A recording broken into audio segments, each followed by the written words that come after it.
I'm taping this at the end of July, which means we're still in the middle of summer, and there's still an opportunity to do some summer reading. So today I have a couple of suggestions for you.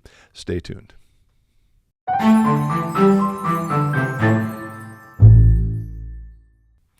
Hello, friends. Pastor Tim Westermeyer here, senior pastor of St. Philip the Deacon in the western suburbs of Minneapolis. Good to be with you as always. A couple of episodes ago, I did reflections on some of what I've been reading this summer. And today I would like to expand on that a little bit with just a couple of suggestions, I guess three. Let's call it three. And I'll start with, I was trying to find a quote. One of the problems with when you read a particular author, as much as I've read C.S. Lewis, there are quotes that swim around in your mind that sometimes are hard to put your finger on. The quote I was thinking of was that he defined a classic or literature as something that you read more than once. If anyone out there knows what that quote is, I would love for you to send it to me. What I found was something sort of like it, but a little different. It's from his Experiment in Criticism. He says, the sure mark of an unliterary person is they consider "I've read it already" to be a conclusive argument against reading a work a second time. And then he says, those who read great works, on the other hand, will read the same work 10, 20, or 30 times during the course of their life.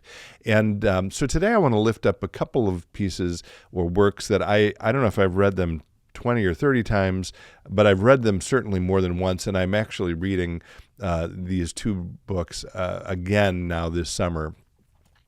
And I'll get to those in a second, but I'm going to actually start with the third of the three, which is, this is a tiny little volume. I'm quite sure I've mentioned it before, but honestly, it may be the most important book in my library. It's C.S. Lewis, Fern, Seed, and Elephants, and other essays on Christianity.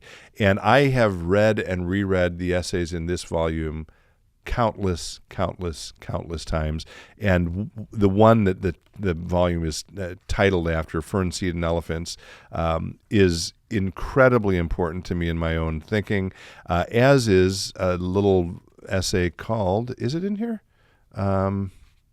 Membership, I think, membership is what leads this off. So this little volume, it's a reminder of how critically important authors can be in terms of shaping and forming the way you think about the world. And this is just one of those books that has been so important to me for a long time that I treasure it. So that's one thing. The other two books that I was actually thinking of that relate to that point that Lewis makes, though, about rereading things more than once are, I guess I'll go again in chronological order in terms of publication. One is called The Everlasting Man by G.K. Chesterton, another favorite of mine. And I'm going to lift up this specific volume of this. I don't think I mentioned this in the earlier episode. This was just published by Word on Fire, which is a Catholic publication house, and it's called The Everlasting Man. It is, in fact, Chesterton's work, but then the subtitle is A Guide to G.K. Chesterton's Masterpiece, with introduction notes and commentary by Dale Ahlquist.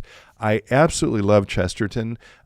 He is a bit of a he's a genius, there's no question about that, but he's a little more nonlinear than some authors, and he often has very specific references to things that were happening in his own lifetime, which can make his writing a little difficult to penetrate for people who are reading it a century or more after it was written. And so this particular volume with these accompanying notes helps to provide a kind of map for following along what this is, in fact, one of Chesterton's most important works. The other one, by the way, would be Orthodoxy. Everlasting Man and Orthodoxy are sort of the bookends to a career filled with classics. So that's one volume I'm lifting up. The other is by another old favorite of mine, Flannery O'Connor. O'Connor is best known as an author of fictional works.